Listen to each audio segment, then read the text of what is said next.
The bell above the diner door jingled as Emma adjusted her apron, forcing a smile that didn't quite reach her eyes. The small-town diner smelled of coffee, pancakes, and chatter, sounds of laughter from tables full of people who had no idea how much courage it took for her to stand there every morning. The scar that curved from her temple down to her jawline was the first thing people noticed. It was deep, visible even beneath the light makeup she tried to use to hide it. Some whispered. Some stared, and some laughed. "Hey, Scarface, bring us some coffee, will ya?" A man at table 5 called out, snickering with his friends. Emma froze, her hands trembling slightly as she balanced the tray. She had heard that word so many times it almost became her name, but still, every time it pierced deeper, she forced a smile, the kind that felt glued on, and replied softly, "Sure thing, sir." The laughter continued as she walked away, her chest tight. She could almost hear the echoes of her past. The night the fire burned her life away. The night her parents' car crashed and she was the only one who survived. The flames had kissed her skin, leaving behind that scar, a permanent reminder of everything she'd lost. Yet every morning she came to the diner. Every morning she faced the world that couldn't see past her scar. The only one who ever spoke to her kindly was Mrs. Green, the elderly woman who owned the diner. "Emma, dear," Mrs. Green said gently that morning, handing her a cup of hot cocoa. "Don't you ever let their words define you. You survived what most wouldn't. That scar isn't ugly, and it's proof you're still here." Emma smiled faintly.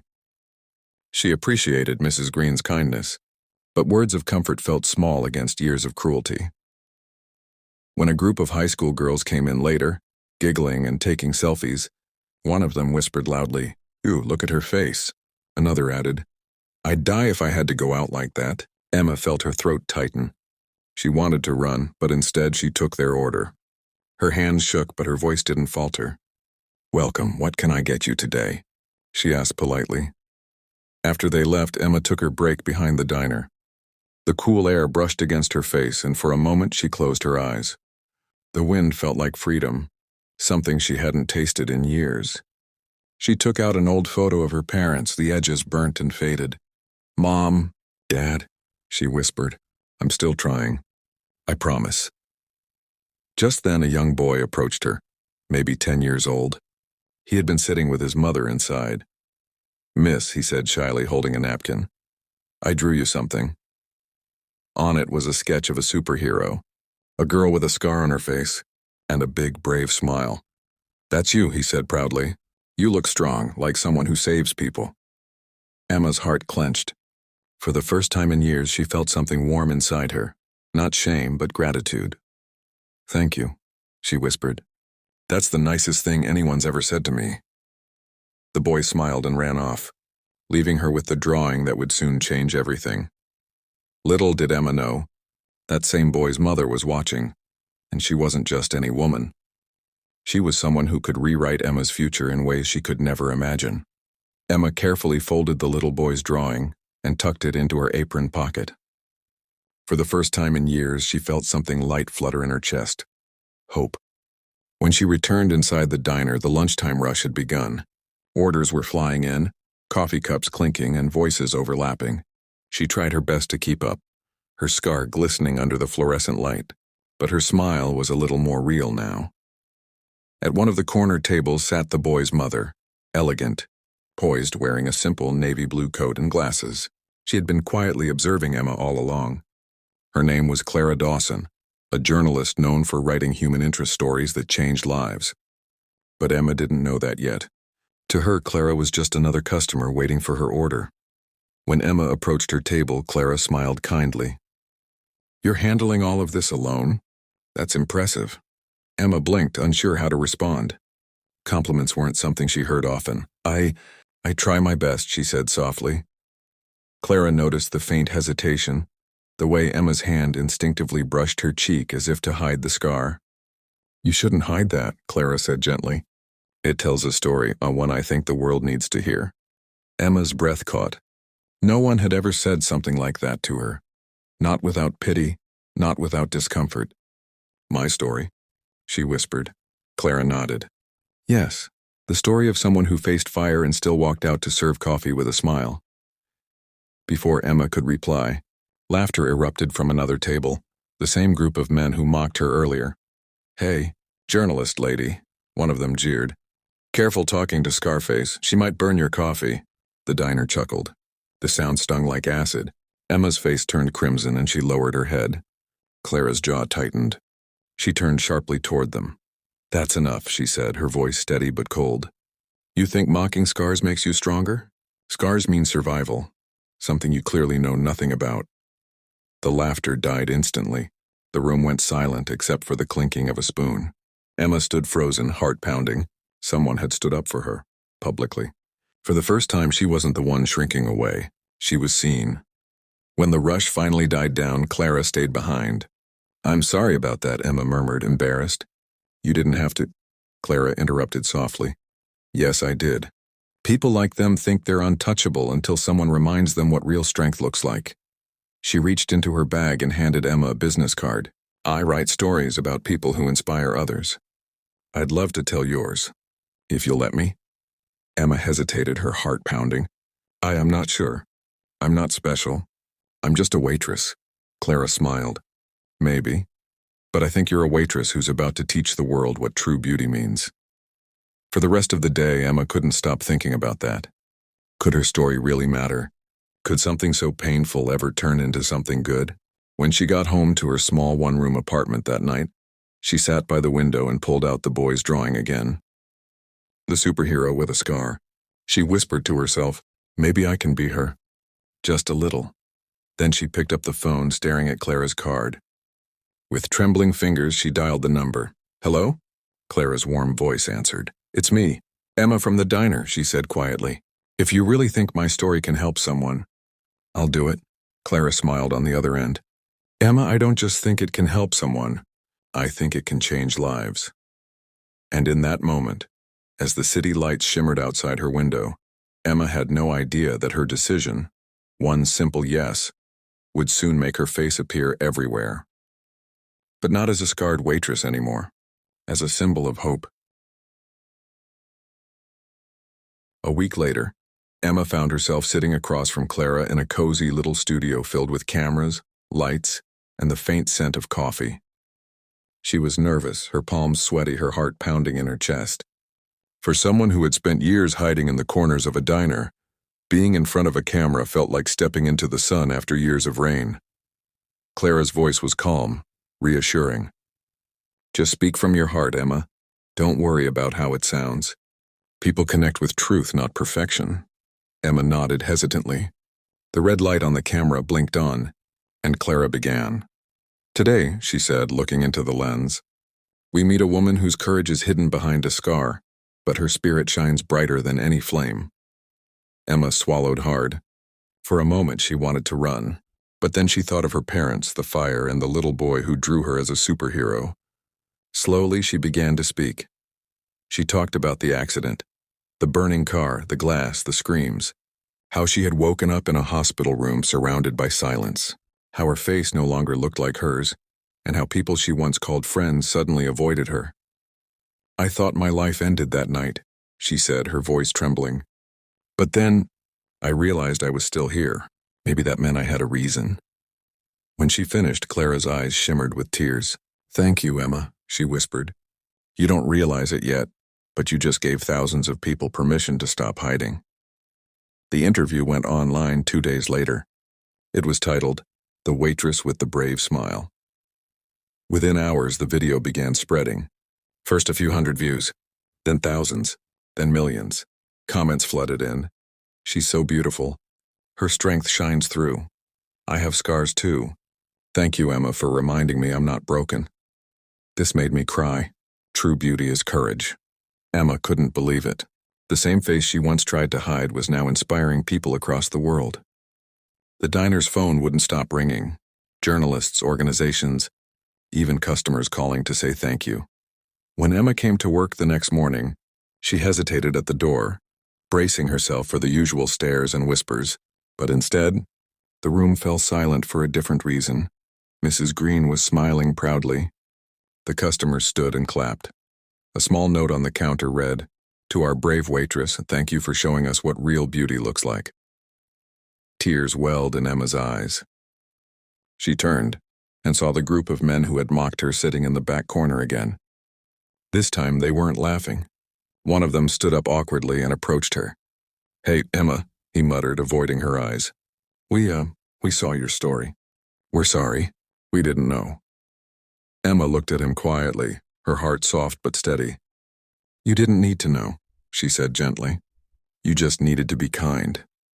The man nodded, his face flushed. "You're right." By evening, customers began leaving flowers, cards, and donations on the counter. Strangers traveled from nearby towns just to meet her, to shake her hand, to tell her she gave them hope. For the first time in her life, Emma felt seen not for her scar but for her strength. Later that night, as the diner emptied, Clara sat beside her and smiled. "You've changed more lives than you can imagine," she said softly. Emma shook her head, tears streaming down her cheeks. "No, Clara, the world changed me. It reminded me that kindness still exists." Clara squeezed her hand. "You're wrong about one thing, kindness didn't just exist. You brought it back." And as the neon diner sign flickered in the night outside, Emma realized something powerful. Her scar had once been a mark of pain, but now it had become her light. The weeks that followed felt like a dream Emma never thought she'd have. Her face, and the same one she once hid behind long hair and lowered eyes, now appeared on magazine covers, talk shows, and inspirational pages online. People called her the woman with the courageous smile. Yet fame wasn't something Emma had ever chased. Each day brought letters, gifts, and requests to share her story, but deep down, she still preferred the quiet hum of the diner and the smell of freshly brewed coffee. One morning, Clara walked in holding an envelope with a gold seal. "Emma," she said excitedly, "you've been invited to speak at the Women of Strength conference in New York. Thousands will be there. Survivors, doctors, journalists. They want you to tell your story." Emma froze, holding the envelope as if it were too heavy. "Me? I'm not—" "I don't know how to talk to crowds. I'll mess it up." Clara smiled. "You've already spoken to millions without even trying. Just tell them what you told me. Your truth." Days turned into sleepless nights as Emma rehearsed her speech in her small apartment. She would stare into the mirror at the scar that had once terrified her and whisper, "You are not broken." But as the conference drew near, the same insecurities crept back. She started receiving online comments, cruel ones, hidden among the praise. She's just using her scar for fame. If she really moved on, why talk about it so much? I bet she's faking half that story. The words cut deep, reopening old wounds. She sat alone one night scrolling through them, tears welling in her eyes. "Maybe they're right," she whispered to herself. "Maybe I'm just pretending to be strong." The next morning, Emma didn't show up for her shift. Mrs. Green called, worried, but she didn't answer. Clara finally found her sitting at the park near the old river bridge, clutching the boy's superhero drawing, now wrinkled from being held so often. Clara sat beside her quietly. After a long silence, she said, "You know, when you shared your story, you didn't do it for applause. You did it so others wouldn't feel alone.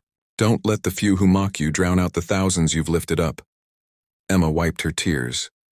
"But what if I can't handle all this attention? I never wanted to be famous. I just wanted peace." Clara smiled gently. "Then speak for peace. Speak for the ones who can't. Fame isn't your burden, Emma, and it's your voice that matters." That night, Emma made her decision. She would go to the conference. Not as a celebrity, not as a victim, but as someone who had finally learned to stand tall in her own story. When she arrived in New York, the city lights dazzled her eyes. The Grand Hall was packed with people from all over the world. Cameras flashed, the audience buzzed, and for a second, fear gripped her heart. But then she remembered the diner, the laughter, the tears, the boys drawing. When she stepped on stage, a hush fell over the room. She took a deep breath and began, "I used to think this scar was my shame, but now I see it's my strength. Every mark, every wound, every tear we hide, they are not what make us weak. They are what prove we survived." Her voice trembled at first, then grew stronger. "People mocked me. Some still do. But I've learned that you don't have to be flawless to be beautiful. You just have to be kind." The room erupted into applause. Some people stood clapping through tears. Others hugged strangers beside them. Emma smiled, her heart lighter than ever. When she walked off stage, Clara met her with open arms. "You did it," she whispered. Emma smiled through tears. "No, we did it, every scarred soul who refused to give up." That night, Emma realized something profound. Healing isn't about forgetting the pain. It's about using it to light someone else's way. The standing ovation from the conference echoed in Emma's mind for days. Her speech had touched thousands, and soon after, her inbox overflowed with letters from people who had faced their own battles. Burn survivors, cancer patients, veterans, and mothers who had lost their children. Each one wrote the same thing. "Your story gave me strength." Emma read them all, often through tears. She realized that every message wasn't just a thank you. It was proof that her pain had become a bridge between hearts. The scar she once thought separated her from the world now connected her to it. Weeks passed. The diner became busier than ever, not because people wanted to meet the famous waitress, but because they wanted to feel what she represented: hope. Emma still served coffee and pies, still smiled when people thanked her. But now there was a light in her eyes that never dimmed. One afternoon, as the sun streamed through the diner windows, Emma heard a familiar laugh. When she turned, she froze. It was the little boy, the one who had given her the superhero drawing. He had grown a little taller, but his bright smile was the same. His mother, Clara, walked beside him, carrying something in her hands. "Hi, Miss Emma," the boy called, running to her. "Guess what? My school's having a kindness fair. I told them about you, and my teacher said you can come talk to us." Emma laughed softly, kneeling to meet his eyes. "You remember me?" He nodded proudly. "Of course. You're my hero." Clara stepped forward and handed her a small framed picture. Inside was the drawing, the one of the superhero with a scar, but now colored beautifully and signed, "To Emma, thank you for showing the world what true strength looks like." Tears filled Emma's eyes. "You kept it?" she whispered. Clara smiled. "He wouldn't let me throw it away. He said one day it would belong to the real superhero." At that moment, everything seemed to slow down. The clinking of coffee cups, the hum of conversations, the sunlight glinting off the counter. Emma realized that life had come full circle. The kindness that little boy had shown her on her darkest day had grown into something far greater than either of them could have imagined. Later that evening, when the diner quieted, Emma placed the framed drawing on the wall near the counter with a small note beneath it. "For everyone who feels unseen, your scars tell a story the world needs to hear." Mrs. Green smiled as she watched her. "You've turned this diner into a place of healing, Emma." Emma nodded softly. "No, Mrs. Green, kindness did that." As the night grew dark, Emma stepped outside, looking up at the stars. For the first time in a long time, she didn't wish for things to be different. The scar on her face caught the moonlight, no longer something to hide, but something to honor. She whispered, "Mom, Dad, I kept my promise. I kept going." Just then, her phone buzzed. A new message from a woman in another country. It read, "I wanted to end my life because of my scars. Then I saw your story. Now I'm learning to smile again. Thank you, Emma." Emma pressed the phone to her heart. "That's all I ever wanted," she whispered. And with that, the woman who once felt invisible became a beacon for thousands who needed to remember. Scars aren't signs of weakness. They're proof of survival.